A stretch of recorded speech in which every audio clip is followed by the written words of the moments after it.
Hello दोस्तों, नमस्कार। स्वागत है आप सभी का फिर से मेरे यूट्यूब चैनल पे। तो दोस्तों, उम्मीद है आपकी जो है वन दरोगा की तैयारी यहाँ पे अच्छी ढंग से चल रही होगी।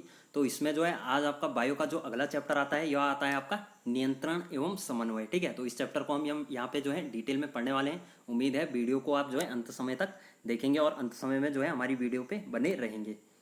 तो पहला आता है जो सभी जीव हमारे पर्यावरण में हो रहे परिवर्तनों के अनुरूप अनुक्रिया करते हैं। ठीक है, तो जितने भी सजीव होते हैं वो जो है अपने पर्यावरण के में हो रहे परिवर्तनों के अनुरूप क्रिया करते हैं। ठीक है, तो जैसा कि आप हैं, ठीक है, मनुष्य है या कोई जीव है, तो बेसिकली जिस प्रकार से आपका जो है वातावरण में यहाँ पे परिवर्तन होता है, तो उसके अनुरूप जो है यहाँ पे हम अपनी अनुक्रिया यहाँ पे करते हैं। ठीक है, तो पर्यावरण में हो रहे परिवर्तन जिनके अनुरूप जो है सजीव अनुक्रिया करते हैं, उद्दीपन कहलाता है। ठीक है, तो ये पॉइंट पे आपको याद रखना है। पर्यावरण में हो रहे जो परिवर्तन जिनके अनुरूप जो है सजीव अनुक्रिया करते हैं, उसको जो है उद्दीपन कहलाता है। ठीक है, तो ये आपका उद्दीपन कहलाता है। जैसे आपका हो गया प्रकाश, हो गया ऊष्मा, हो गया ठंडा, ध्वनि, सुगंध, स्पर्श। तो इस प्रकार से बेसिकली ये आपका जो है उद्दीपन कहलाता है। पौधे तथा जंतु जो है अलग अलग प्रकार से उद्दीपन के प्रति अनुक्रिया करते हैं। ठीक है, तो जो आपके पौधे होते हैं ये आपके जो है अलग टाइप से जो है रिएक्शन यहाँ पे करते हैं। जो आपके जंतु हो गए यानी आपके जो जीव जंतु होते हैं, ठीक है, तो ये आपका जो है यहाँ पे दूसरी प्रकार से अनुक्रिया करते हैं। पहला आता है यहाँ पे जंतुओं में नियंत्रण एवं समन्वय। तो बेसिकली जो जंतु होते हैं उनमें जो है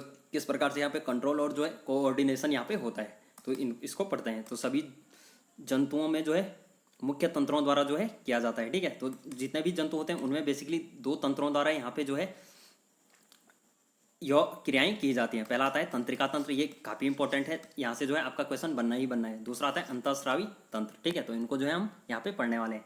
पहला आता है तंत्रिका तंत्र। तो देखिए, नियंत्रण एवं समन्वय तंत्रिका एवं पेशीय ऊतक द्वारा जो है प्रदान किया जाता है। ठीक है, तो जो आपका नियंत्रण और समन्वय होता है ये तंत्रिका और पेशीय ऊतक द्वारा जो है प्रदान किया जाता है। नेक्स्ट आता है तंत्रिका तंत्र। जो होता है तंत्रिका कोशिकाओं या न्यूरॉन के एक संगठित जाल का बना होता है। यह सूचनाओं को विद्युत आवेग के द्वारा जो है शरीर के एक भाग से दूसरे भाग तक ले जाता है। ठीक है, तो जो आपका तंत्रिका तंत्र होता है बेसिकली यह आपका जो है कोशिकाओं के जो न्यूरॉन होते हैं इनका जो है संगठित जाल बना हुआ होता है, और इसको जो है सूचनाओं को विद्युत आवेग, ठीक है, तो विद्युत आवेग के फॉर्म में यह है जो इलेक्ट्रिकल वेव्स के फॉर्म में यहाँ पे जो है शरीर से जो है एक भाग से दूसरे भाग तक ले जाता है। ठीक है, जैसा आपका हाथ है, ठीक है, तो हाथ की उंगलियां हैं, तो ये बेसिकली जो है हाथ की उंगलियां होगी। अगर हाथ पे जो है हाथ से आपको जो है किसी प्रकार की यहाँ पे क्रिया प्रतिक्रिया करनी है, तो जो आपका मस्तिष्क में यहाँ से जाएगा तो ये आपका जो है विद्युत आवेग की फॉर्म में यहाँ पे जाता है। तो ये भी आपको याद रखना है। इसमें आता है ग्राही। तो ग्राही जो है तंत्रिका कोशिका की विशिष्टीकृत सिरे होते हैं जो वातावरण से सूचनाओं का पता लगाते हैं। ये ग्राही जो है हमारी ज्ञानेंद्रियां में स्थित होते हैं। ठीक है, तो जैसे कि आपको पता है जो हमारी ज्ञानेंद्रियां वो आपकी 5 ज्ञानेंद्रियां होती है। ठीक है, एग्जाम में क्वेश्चन बन सकता है ज्ञानेंद्रियां कितनी होती है। तो पहला आता है इसमें कान। तो जो कान का काम होता है वह सुनना होता है, और ये जो है शरीर का संतुलन यहाँ पे बनाए रखता है। दूसरा आता है आँख। आँख जो है प्रकाशग्राही होता है, यानी प्रकाश को देखता है। ठीक है, तो यह प्रकाश को जो है फील करता है। तो आँख का काम हो गया देखना। त्वचा की बात करें तो त्वचा जो है तापग्राही होती है। ठीक है, ताप को एब्जॉर्ब करती है, और यह जो है ठंडा और गर्म हमें महसूस कराती है। ठीक है, जैसे स्पर्श से हो गया, जैसे आपने जो है ठंडा या गर्म का महसूस करना है, तो आप जो है किसी चीज़ को स्पर्श करते हो तो उससे जो है आपको पता लगता है कि ये चीज़ ठंडी है या गर्म है। चलते हैं, अगला आता है आपका नाक। तो देखिए, जो नाक होता है ये घ्राणग्राही होता है। यह जो है बेसिकली गंध का पता लगाता है। ठीक है, तो आपको पता है जो आपकी नाक है वो क्या है, गंध का, स्मेल का यहाँ पे पता लगाती है। नेक्स्ट आता है जीभ। तो जो आपकी जीभ होती है यानी पांचवी, यह जो है रस संवेदी ग्राही होती है। तो यह बेसिकली जो है रस से रिलेटेड आपके जो है यहाँ पे स्वाद का पता करती है। तो इसका काम होता है स्वाद का पता करना। ठीक है, तो इस प्रकार से ये आपकी जो है 5 ज्ञानेंद्रियाँ होती है। तो यहाँ पे देख सकते हैं आप जो आपका तंत्रिका कोशिका होती है यानी न्यूरॉन, यह जो है तंत्रिका तंत्र की संरचनात्मक एवं क्रियात्मक इकाई होती है। ठीक है, तो जो आपकी तंत्रिका तंत्र की संरचनात्मक और क्रियात्मक इकाई होती है वो आपकी जो है न्यूरॉन होती है। ठीक है, तंत्रिका कोशिका होती है। ठीक है, तो ये आपको पॉइंट याद में रखना है। तो यहाँ पे देख सकते हैं आप जो है यह इसका केंद्रक होता है, यह इसमें जो है कोशिका काई या कोशिका द्रव्य जो है यहाँ पे उपस्थित होता है।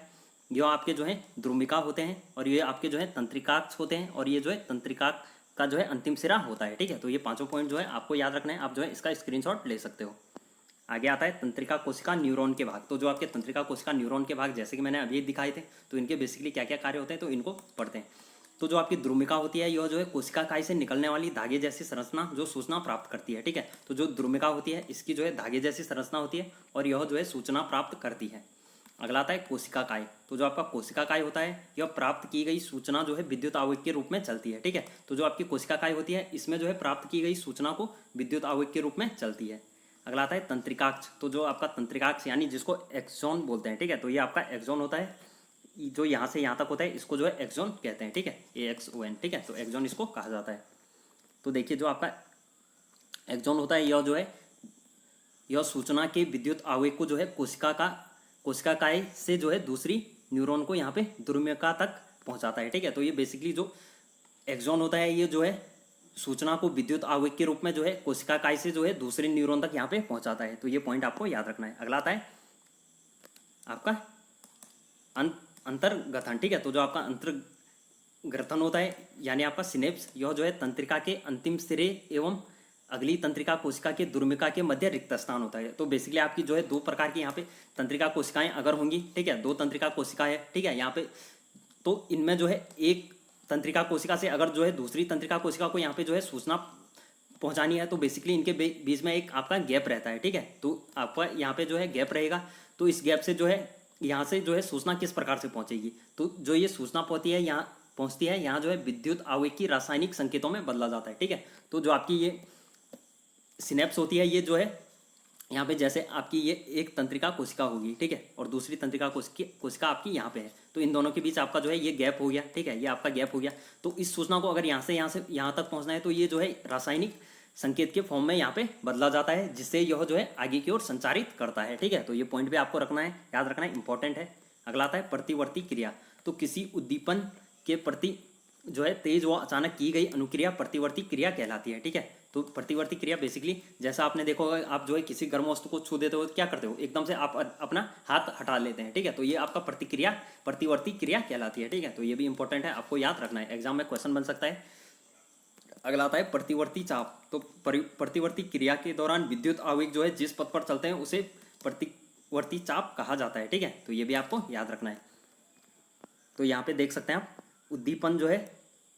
उद्दीपन ऊष्मा की बात करें तो ये जो है ग्राही अंग यानी त्वचा तक पहुंचता है, ये फिर मेरुरज्जु तक पहुंचता है, उसके बाद जो है यहाँ पे पेशी तक पहुंचता है, और उसके बाद जो है अनुक्रिया यहाँ से हाथ पीछे हटा लेती है, यानी हम जो है अपना हाथ यहाँ से पीछे हटा लेते हैं, ठीक है। तो जो आपकी ऊष्मा है वो आपके हाथ को टच होगी, ये जो है ग्राही अंग यानी त्वचा में गई, ठीक है। तो जो आपकी ऊष्मा है वो त्वचा में गई, उसके बाद ये मेरुरज्जु तक जो है एकदम से क्विक रिएक्शन होता है, और उसके बाद जो है यहाँ पे जो आपका कार्यकर अंग होता है यानी पेशी तक ये पहुंचता है, और उसके बाद हम जो है तुरंत अपना हाथ पीछे की ओर हटा लेते हैं, ठीक है। तो ये आपको यहाँ पे याद रखना है। चलते हैं नेक्स्ट। अगला आता है आपका अनुक्रिया। तो अनुक्रिया की बात करें तो यह आपकी जो है तीन प्रकार की होती है। पहले आती है ऐच्छिक, अनैच्छिक और प्रतिवर्ती क्रिया।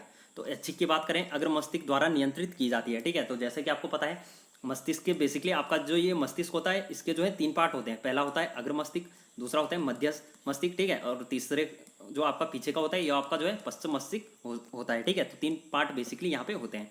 तो ऐच्छिक जो जितने भी कार्य होते हैं हमारे, जैसे बोलना हो गया, लिखना हो गया, जो हमारी इच्छा पर निर्भर करते हैं, ठीक है, किसी चीज़ को उठाना हो गया, ठीक है, किसी चीज़ को हमने उठाया, और किसी चीज़ का यहाँ पे जैसे भोजन है हम हाथ से उठा के मुंह में डाल रहे हैं, तो ये आपका ऐच्छिक क्रिया है, ठीक है। ऐसा नहीं है कि ये आपकी बिना इच्छा के हो रहा है, तो ये आपकी जो है ऐच्छिक अनुक्रिया होती है। अनैच्छिक क्रिया दूसरी आती है, तो इसमें जो है मध्य एवं पश्चिम मस्तिष्क द्वारा नियंत्रित की जाती हैं। तो जो आपका मध्य मस्तिष्क होता है और पीछे का मस्तिष्क होता है, इसके द्वारा जो है अनैच्छिक क्रियाएं यहाँ पे जो है नियंत्रित की जाती हैं। जैसा आपका श्वसन हो गया, तो सांस लेने की जो प्रक्रिया है ये तो आपके बस में नहीं है, ठीक है, अनैच्छिक है। अगर आप नहीं भी लेना चाहेंगे तो सांस तो आपकी जो है ली जाएगी, ठीक है। जैसे दिल का धड़कना हो गया, तो ऐसा तो नहीं है कि आप जो है दिल का धड़कना आप रोक देंगे, ऐसा नहीं कि आपने जो है हाथ रख दिया तो आपकी जो है दिल धड़कनी यहाँ पे रुक जाएगी, ठीक है। तो ऐसा नहीं होता है, ये आपकी जो है अनैच्छिक क्रिया होती है। तीसरा आती है प्रतिवर्ती क्रिया। तो प्रतिवर्ती क्रिया की बात करें तो ये मेरुरज्जु द्वारा जो है नियंत्रित की जाती है, ठीक है। इंपॉर्टेंट पॉइंट है, आपको इसको नोट कर लेना है।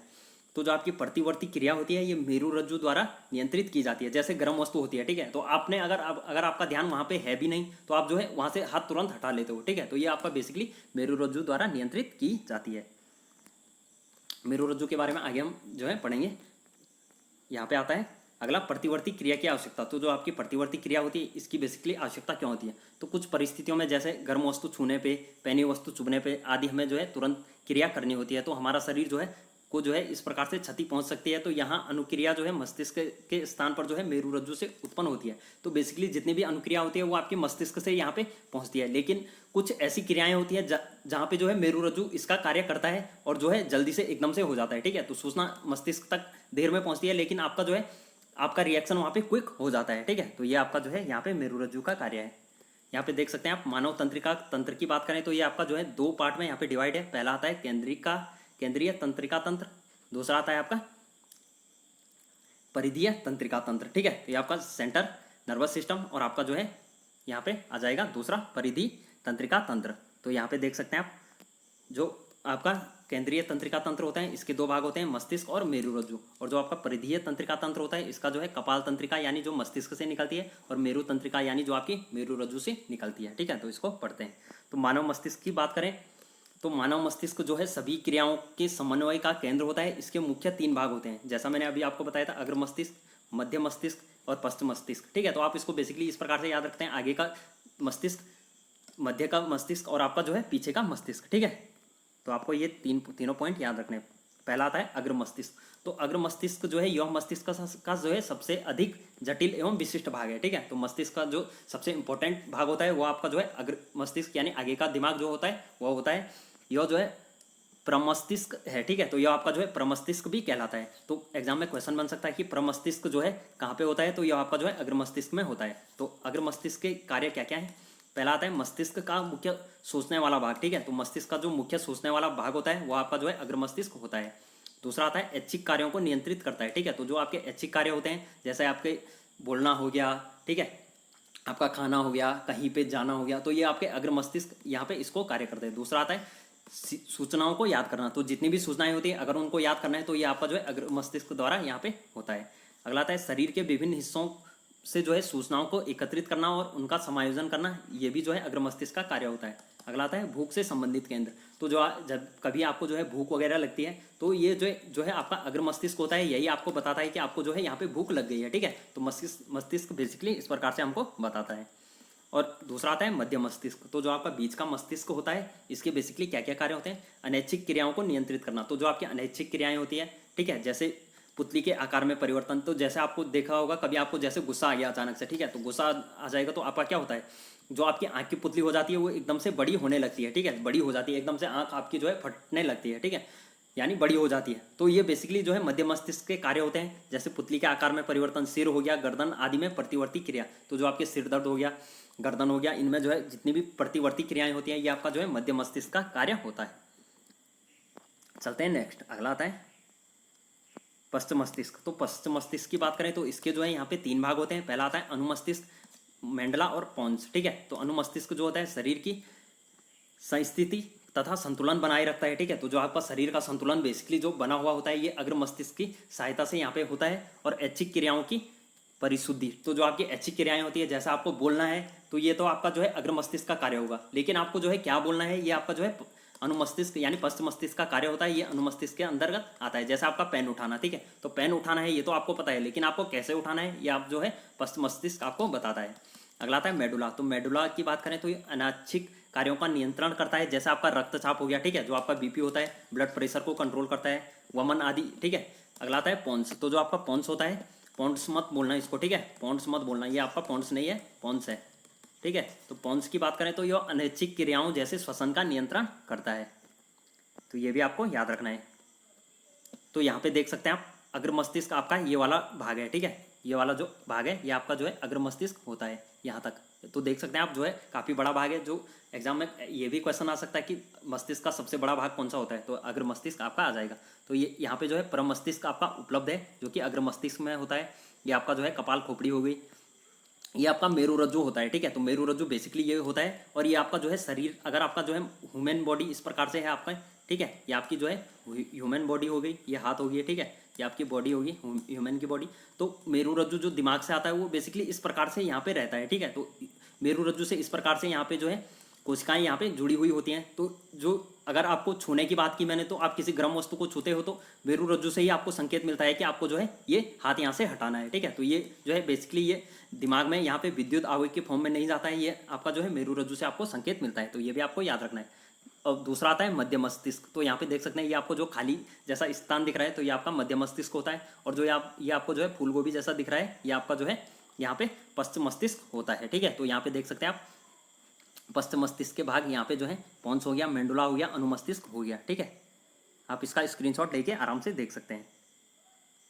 चलते हैं नेक्स्ट, अगला आता है मेरुरज्जु, मस्तिष्क एवं मेरुरज्जु की सुरक्षा। तो बेसिकली मस्तिष्क की बात करें तो मस्तिष्क जो है एक हड्डियों का एक बॉक्स में जो है अवस्थित होता है। ठीक है, जो मस्तिष्क होता है वो हड्डियों का बॉक्स होता है। ठीक है, तो बॉक्स के अंदर जो है तरल पूरित गुब्बारे में जो है मस्तिष्क होता है जो प्रघात अवशोषक का कार्य करता है। ठीक है, तो ये भी आपको याद रखना है। नेक्स्ट आता है मेरुरज्जु। तो मेरुरज्जु की सुरक्षा जो है किसरूक दंड या रीढ़ की हड्डी करती है। ठीक है, तो जैसा कि मैंने आपको बताया था जो आपकी मेरुरज्जु है वो आपकी इस प्रकार से सीधी होती है। ठीक है, तो मेरुरज्जु बेसिकली जो बॉडी होती है उसमें इस प्रकार से सीधी होती है। तो ये बेसिकली जो रीढ़ की हड्डी होती है यह इसकी सुरक्षा आपकी करती है।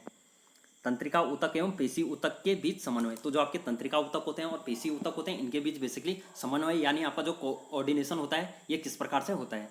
तो यहाँ पे देख सकते हैं आप ज्ञानेंद्रिय से आपकी जो है यहाँ पे संवेदी तंत्रिका जो है केंद्रीय तंत्रिका तंत्र को यहाँ पे सूचना देती है, और उसके बाद जो है सूचना प्राप्त करके जो केंद्रीय तंत्रिका तंत्र संसाधित करता है और निर्णय करता है। ठीक है, तो जो आपका केंद्रीय तंत्रिका तंत्र होता है ये सूचना प्राप्त करके संसाधित निर्णय करता है और जो है अनुक्रिया उत्पन्न करता है। तो इस प्रकार से आपका ये होता है। उसके बाद जो है यह पेशी ऊतक में कोई यह कार्य पहुंचता है, और उसके बाद पेशी ऊतक से यहाँ पे जो है पेशी संकुचन में आपकी जो है प्रतिक्रिया जो बेसिकली आपकी जो है सूचना पहुंचती है, और उसके बाद जो है आप यहाँ पे अनुक्रिया करते हो। ठीक है, तो ये भी आपको याद रखना है। ये टेबल आपको यहाँ पे याद रखनी है, आप इसको स्क्रीनशॉट ले सकते हैं। अगला आता है विद्युत संकेत या तंत्रिका तंत्र की सीमाएं। तो जो आपकी विद्युत संकेत होती हैं या आपकी तंत्रिका तंत्र की सीमाएं बेसिकली क्या होती हैं। तो विद्युत संवेग जो है केवल उन कोशिकाओं पर तक पहुंच सकता है जो तंत्रिका तंत्र से जुड़ी हुई होती है। ठीक है, इंपॉर्टेंट पॉइंट है। तो विद्युत संकेत की बात करें जो आपकी इलेक्ट्रिकल वेव्स होती हैं वो बेसिकली उन कोशिकाओं तक पहुंच सकती हैं जो आपकी तंत्रिका तंत्र से जुड़ी हुई होती है। एक बार विद्युत आवेग उत्पन्न करने के बाद जो है कोशिका नया आवेग उत्पन्न करने से पहले अपनी कार्यविधि सुचारू करने के लिए समय लेती है। ठीक है, तो अगर जो जैसे आपके हाथ पे एक गर्म चीज़ लगा दी है मैंने, ठीक है, तो बेसिकली ये तो मेरुरज्जु से होगी, लेकिन आप जो है किसी चीज़ को छू रहे हो तो आपकी जो मस्तिष्क तक वो सूचना पहुंचेगी। तो जब वह सूचना आपकी जो है पूरी कार्यविधि वहाँ पे हो जाएगी तो अगली जो आपकी इलेक्ट्रिक वेव होगी यानी आपका जो विद्युत आवेग होगा उसको उत्पन्न करने से पहले जो है पहली वाली कार्यविधि आपका जो है पूरा हो जाती है। ठीक है, तो अतः जो है कोशिका लगातार आवेग उत्पन्न नहीं कर सकती है। तो जो आपकी कोशिका होती है ये बेसिकली लगातार आवेग उत्पन्न नहीं कर सकती है। तो ये भी आपको याद रखना है। पौधों में जो है कोई तंत्रिका तंत्र नहीं होता है। तो ये इंपॉर्टेंट पॉइंट है, एग्जाम में बन सकता है कि पौधों में तंत्रिका तंत्र होता है या नहीं, तो आपका आंसर आ जाएगा नहीं। ठीक है, चलते हैं नेक्स्ट। अगला आता है रासायनिक संचरण। तो जो आपका रासायनिक संचरण होता है बेसिकली तो विद्युत संचरण की सीमाओं को दूर करने के लिए रासायनिक संचरण का उपयोग होता है। ठीक है, तो जो आपकी विद्युत संचरण की सीमाएं जैसे मैंने आपको बताया था कि आपकी जो है यहाँ पे आपका कोई तंत्रिका तंत्र है। ठीक है, तो ये आपका जो है तंत्रिका तंत्र है, लेकिन यहाँ से जो है ये यहाँ से कोई वेव पहुँचती है तो विद्युत के फॉर्म में आपकी यहाँ तक पहुँचेगी, यहाँ से आगे तो नहीं पहुँच सकती। यहाँ पे आपका गैप होता है, तो यहाँ पे जो है रासायनिक संचरण का उपयोग होता है। ठीक है, तो इसको भी आपको नोट कर लेना है। अगला आता है पौधों में समन्वय। तो पौधों में बेसिकली समन्वय किस प्रकार से होता है, कोऑर्डिनेशन यहाँ पे किस प्रकार से होता है, इसको पढ़ते हैं। तो यहाँ पे दिखाता हूँ मैं आपको। तो देखिए यहाँ पे जो है पौधों में गति आपकी जो है दो प्रकार से होती है। वृद्धि पर जो है गति पर निर्भर न होना। ठीक है, तो वृद्धि जो होती है वो गति पर निर्भर नहीं होती है, और वृद्धि पर जो है निर्भर गति, तो दो प्रकार से होती है। पहला आता है उद्दीपन के लिए तत्काल अनुक्रिया। तो बुद्धि पर जो है निर्भर, वृद्धि पर जो है निर्भर नहीं होती है। दूसरा आता है पौधे जो है विद्युत रासायनिक साधन का उपयोग करके जो है सूचनाओं को एक कोशिका से दूसरी कोशिका तक पहुंचाते हैं। ठीक है, तो ये भी आपको याद रखना है। जो पौधे होते हैं विद्युत रासायनिक साधन का उपयोग करके जो है सूचनाएं जो है एक कोशिका से दूसरे कोशिका तक पहुंचाते हैं। कोशिका अपने अंदर उपस्थित पानी की मात्रा को परिवर्तित कर गति उत्पन्न करती है। ठीक है, तो जो कोशिका के अंदर जो है पानी की मात्रा होती है इसको परिवर्तित करके जो है गति उत्पन्न कराती है। तो ये भी आपको याद रखना है। इसमें जो है कोशिका फूल या कोशिका जो है फूल जाती है या तो आपकी यहाँ पे कोशिका सिकुड़ जाएगी। तो ये प्लांट के बारे में आपको जो है यहाँ पे इन्फॉर्मेशन आपको याद रखनी है। नेक्स्ट आता है इसके उदाहरण जो है छूने पर जो है छुई मुई पौधे जो है पत्तियों का सिकुड़ना। ठीक है, तो जैसा आपका छुई मुई का पौधा अगर आपने देखा हुआ, नहीं भी देखा है तो आपको ये याद रखना है। जो छुई मुई का पौधा होता है अगर आप उसको छू लेते हो तो उसकी जो है पत्तियां सिकुड़ जाती है। ठीक है, अंदर की तरफ सिकुड़ जाती है। तो बेसिकली ये आपकी जो है यहाँ पे विद्युत रासायनिक यहाँ पे समन्वय आपका होता है। अगला आता है वृद्धि के कारण गति। ठीक है, तो जो आपकी वृद्धि के कारण गति यहाँ पे किस प्रकार से होती है, तो ये दिशिक अनुवर्त गतियाँ उद्दीपन के कारण होती हैं। पहला आता है प्रतान। तो प्रतान का वह भाग जो वस्तु से दूर होता है, वस्तु के पास वाले भाग की तुलना में जो है तेजी से गति करता है, ठीक है। तो प्रतान की बात करें तो जैसा आपने देखा होगा कोई पौधा है, रूम में है, ठीक है। तो अगर ये आपका रूम है, यहाँ पे आपकी खिड़की है, तो यहाँ से आपकी सूर्य का प्रकाश आ रहा है, तो पौधा जो है इस ओर आपका झुक जाता है, ठीक है। तो बेसिकली ये प्रतान वह होते हैं जो आपके जो है यहाँ पे प्रतान जो है इस ओर छुप जाते हैं, ठीक है। तो जो आपके प्रतान होते हैं वो इस ओर छुप जाते हैं, तो पौधा जो है अगर इस ओर छुप जाएंगे तो ये है इसकी गति जो है, पौधे की गति इधर को की ओर हो जाती है, वृद्धि। तो बेसिकली ये सूर्य की दिशा में यहाँ पे गति करने लगता है, तो ये भी पॉइंट आपको याद रखना है, ठीक है। वस्तु के पास वाले भाग की तुलना में जो है गति तेजी से होती है, जिससे प्रतानु वस्तु या चारों तरफ लिपट जाती है। अगला आता है प्रकाशानुवर्त, ठीक है, प्रकाश की तरफ गति, ठीक है। अगला आता है गुरुत्वानुवर्तन, ठीक है, तो यानी गुरुत्वाकर्षण के की तरफ आपकी जो है पृथ्वी की तरफ गति या दूर गति। अगला आता है रसायनोवर्तन, ठीक है, तो जो आपका रासायनिक होता है, जैसे आपका पराग नली होगी, तो पराग नली को जो है अंडाशय की तरफ यहाँ पे गति करता है। अगला आता है जल के अनुसार यहाँ पे परिवर्तन, ठीक है, तो पानी की तरफ जो है जड़ों की गति यहाँ पे होती जाती है, ठीक है। तो जो भी जड़ होती है, बेसिकली जो प्लांट वगैरह होते हैं, तो जिस साइड पानी रहता है उस तरफ वो गति करना शुरू कर देते हैं, ठीक है। तो ये बेसिकली इस टाइप के यहाँ पे हैं। अगला आता है पादप हार्मोन, तो पादप हार्मोन की बात करें तो ये वो रसायन होते हैं जो है पौधों में वृद्धि, विकास व अनुक्रिया का समन्वय करते हैं, ठीक है। तो पादप हार्मोन वह हार्मोन होते हैं, यानी वह रसायन होते हैं जो पौधों में वृद्धि करते हैं, विकास करते हैं और जो अनुक्रिया का समन्वय करते हैं। तो ये भी आपको पॉइंट याद रखने हैं। आगे आते हैं मुख्य पादप हार्मोन है, ठीक है। तो जो आपके मुख्य पादप हार्मोन है वो जो इंपॉर्टेंट है वो आपको यहाँ पे दिए गए हैं। पहला आता है ऑक्सिन, तो जो आपके ऑक्सिन होते हैं ये जो है शाखाओं के अग्रभाग पर बनता है, कोशिका की लंबाई में वृद्धि करता है और आपका जो है प्रकाशानुवर्तन में सहायक होता है, ठीक है। तो प्रकाश के अनुसार जो है परिवर्तन में सहायक होता है। नेक्स्ट आता है जिब्बेरेलिन, तो जो आपका जिब्बेरेलिन होता है ये तने की वृद्धि में आपका सहायक होता है, ठीक है। इंपॉर्टेंट है, आप जो है इसको नोट कर लेंगे। अगला आता है साइटोकाइनिन, तो जो आपका साइटोकाइनिन होता है इससे जो है आपका कोशिका का विभाजन तीव्र करता है और जो फल व बीज होते हैं इनमें जो है अधिक मात्रा में पाया जाता है, ठीक है। तो एग्जाम में क्वेश्चन ये बन सकता है कि जो आपका साइटोकाइनिन होता है ये आपका जो है कहाँ पे ज़्यादा बनता है, तो ये आपका जो है फल व बीज में अधिक मात्रा में पाया जाता है।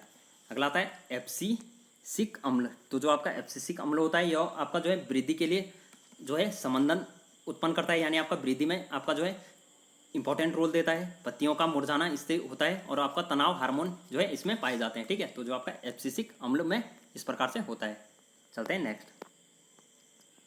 अगला आता है जंतुओं में हार्मोन, तो जो आपके जंतु होते हैं बेसिकली, तो उनमें बेसिकली हार्मोन जो है यहाँ पे किस प्रकार से होता है, तो ये वो रसायन है जो जंतुओं में क्रिया, विकास और वृद्धि के समन्वय होते हैं, ठीक है। तो जंतुओं में जो हार्मोन होते हैं वह रसायन होते हैं जो जंतुओं में क्रिया होगी, विकास हो गया और वृद्धि के लिए समन्वय यानी आपका जो कोऑर्डिनेशन यहाँ पे करते हैं।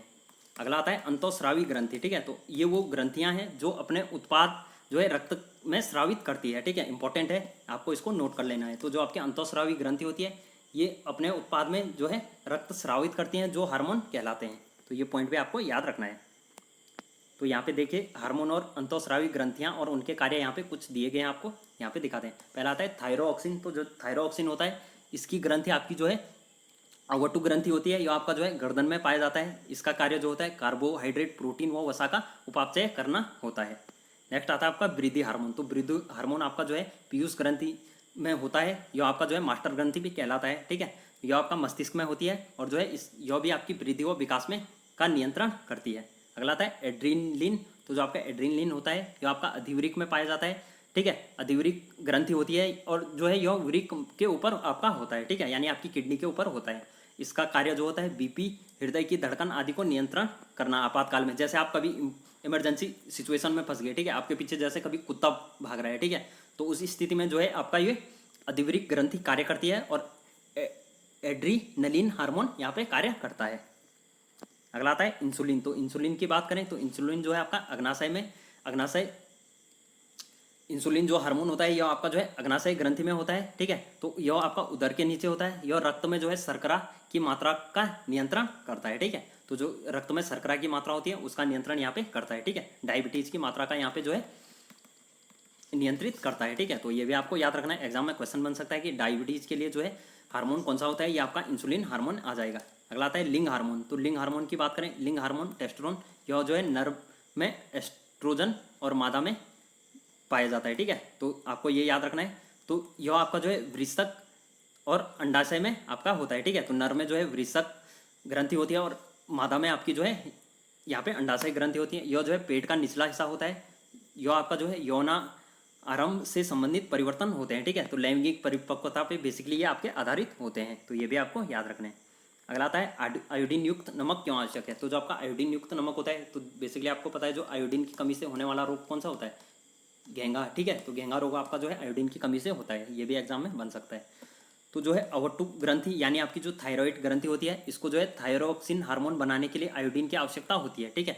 तो जो आपकी थायराइड ग्रंथि होती है, इसको जो है अगर आपको थायरोक्सिन हार्मोन बनाना है तो इसको आयोडीन की आवश्यकता होती है। तो थायरोक्सिन कार्बोहाइड्रेट, वसा और प्रोटीन के उपापचय का नियंत्रण करता है। तो जो आपका थायरोक्सिन होता है वो आपका कार्बोहाइड्रेट हो गया, वसा हो गया और प्रोटीन का उपापचय का नियंत्रण करता है। इससे जो है शरीर को संतुलित वृद्धि हो सके, ठीक है। तो इससे जो है शरीर की संतुलित वृद्धि होती है। अतः जो है अवटुक ग्रंथि के सही रूप से जो है कार्य करने के लिए आयोडीन की आवश्यकता होती है, ठीक है। तो अगर आपकी अवटुक ग्रंथि की सही रूप से अगर कार्य करना है तो इसको आयोडीन की आवश्यकता यहाँ पे होती है। आयोडीन की कमी से जो है गला फूल जाता है, जिसे गोइटर बीमारी भी कहते हैं, ठीक है। तो गाइटर को ही घेंगा रोग यहाँ पे बेसिकली कहा जाता है। अगला आता है मधुमेह। तो मधुमेह की बात करें यानी डायबिटीज़, तो इस बीमारी में जो है रक्त का शर्करा स्तर बढ़ जाता है, ठीक है। तो रक्त में बेसिकली जो है मधुमेह यानी मीठे की मात्रा बढ़ जाती है, यानी आपका जो है शर्करा की मात्रा बढ़ जाती है, तो उसको यहाँ पे डायबिटीज़ कहते हैं, ठीक है। मधुमेह हिंदी में कहा जाता है। तो इसका कारण जो है अग्नाशय ग्रंथि द्वारा जो है स्रावित जो इंसुलिन हार्मोन की कमी के कारण होता है, ठीक है। तो जो अग्नाशय ग्रंथि होती है, इसमें जो स्रावित इंसुलिन हार्मोन होता है, इसकी कमी से आपका जो है डायबिटीज़ आपको होता है। इंसुलिन रक्त जो है में जो शर्करा का स्तर को नियंत्रित करता है, ठीक है। तो जो आपका इंसुलिन होता है ये रक्त में शर्करा के स्तर को नियंत्रित करता है। नेक्स्ट आता है निदान उपचार। तो इसका उपचार बेसिकली इंसुलिन हार्मोन का इंजेक्शन आपको लेना होगा, तो इसके से आपका जो है डायबिटीज़ की कमी दूर हो सकती है। अगला आता है आपका पुनर्भरण क्रियाविधि। तो जो आपकी पुनर्भरण क्रियाविधि होती है, हार्मोन का अधिक या कम मात्रा में स्रावित होना। तो जो आपके हार्मोन होते हैं या तो आपके अधिक मात्रा में स्रावित हो जाएंगे या तो कम मात्रा में स्रावित होने लगेंगे, जिससे क्या होगा हमारे शरीर पर हानिकारक प्रभाव पड़ता है। और पुनर्भरण क्रियाविधि यह सुनिश्चित करती है और कि हार्मोन की सही मात्रा में जो है तथा सही समय पर आपकी स्रावित हो सके, ठीक है। तो बेसिकली जो आपकी पुनर्भरण क्रियाविधि होती है, इससे आपका जो है शरीर को यह पता लगता है कि किस प्रकार से जो है कितने हार्मोन की आवश्यकता होती है, कितने हार्मोन की आवश्यकता आपकी नहीं होती है, ठीक है। तो यह आपका जो है पूरा पुनर्भरण क्रियाविधि पर संबंधित होता है। उदाहरण के लिए रक्त में शर्करा को नियंत्रित करना, ठीक है। तो रक्त में अगर आपका शर्करा है, जो आपका डायबिटीज़ होता है, तो इसको नियंत्रण करने की विधि आपकी जो है यहाँ पे पुनर्भरण क्रियाविधि के अंतर्गत आती है। तो इस प्रकार से आपको जो है ये याद रखने हैं। चलते हैं नेक्स्ट। आगे आता है आपका रक्त में शर्करा की मात्रा बढ़ना, ठीक है। तो जो आपका रक्त होता है यानी खून होता है, उसमें बेसिकली शर्करा की मात्रा किस प्रकार से यहाँ पे बढ़ती है। तो देखिए अग्नाशय द्वारा जो है संसूचित यहाँ पे किया जाता है और यहाँ पे जो है इंसुलिन का स्राव होता है और उसके बाद जो है रक्त में शर्करा की मात्रा यहाँ पे घट जाती है, ठीक है। तो यहाँ पे जो है अगर रक्त में शर्करा की मात्रा बढ़ी है तो वो जो है अग्नाशय को संसूचित करता है, उसके बाद इंसुलिन का स्राव होता है और जो है रक्त में शर्करा की मात्रा यहाँ पे फिर से घट जाती है, ठीक है। तो ये टर्म आपको याद रखना है, चारों टर्म। तो इस प्रकार से जो है यहाँ पे फिर अगर रक्त में जो है शर्करा की मात्रा आपकी कम हो जाएगी तो यह जो है आपका फिर से यहाँ पे भेजता है, ठीक है। अग्नाशय को यहाँ पे संसूचित करता है, यानी पुनर्भरण विधि से यहाँ पे जो है संसूचित करता है, यानी आपका जो है यहाँ पे आपकी ये क्रियाविधि आपकी रुक जाती है, ठीक है। तो ये भी आपको जो है पॉइंट याद रखना है। जो आपका रक्त में अगर शर्करा की मात्रा बढ़ रही है तो यह सबसे पहले अग्नाशय को संसूचित करेगा, उसके बाद इंसुलिन का स्राव होगा, उसके बाद जो है रक्त में जो है शर्करा की मात्रा यहाँ पे घट जाती है, ठीक है। तो इस प्रकार से अग्नाशय द्वारा संसुलिन फिर से दोबारा नहीं बनता है, ठीक है। तो यहाँ से इस प्रकार से ये क्रिया चलेगी। पहला पॉइंट ये आएगा, दूसरा ये, तीसरा ये और फिर चौथे पॉइंट में यहाँ से जो है यहाँ पे बंद हो जाएगा आपका जो अग्नाशय से जो है पुनर्भरण भेजना यहाँ पे बंद हो जाएगा और फिर इस प्रकार से ये आपका जो है अग्नाशय द्वारा इंसुलिन फिर आपका नहीं बनेगा, ठीक है। तो इस प्रकार से ये डायबिटीज़ का आपका जो है यहाँ पे शर्करा की मात्रा जब बढ़ती है तो इस प्रकार से यहाँ पे कंट्रोल आपका होता है। चलते हैं नेक्स्ट। आगे यहाँ पे ये चैप्टर आपका यहीं पे खत्म होता है, ठीक है। काफ़ी छोटा चैप्टर था और काफ़ी इंपॉर्टेंट चैप्टर है। यहाँ से भी आपके एग्जाम में 1-2 क्वेश्चन आपके बन सकते हैं। अगर आपने जो है अभी तक मेरा पूरा सिलेबस नहीं देखा, आप जो है एनसीईआरटी प्लेलिस्ट में जाके देख सकते हैं। वहाँ पे मैंने जो है आपको पूरा सिलेबस आपको लगभग करा दिया। अभी आपके 2 चैप्टर बचे हैं, उसको जो है मैं यहाँ पे कल जो है एक साथ यहाँ पे कवर करा दूंगा, ठीक है। इसके बाद जो है आपका सिलेबस कंप्लीट हो जाएगा और आप जो है क्वेश्चन सीरीज भी देखते रहिए, उससे जो है आपके काफ़ी ज़्यादा क्वेश्चन एग्जाम में बन सकते हैं।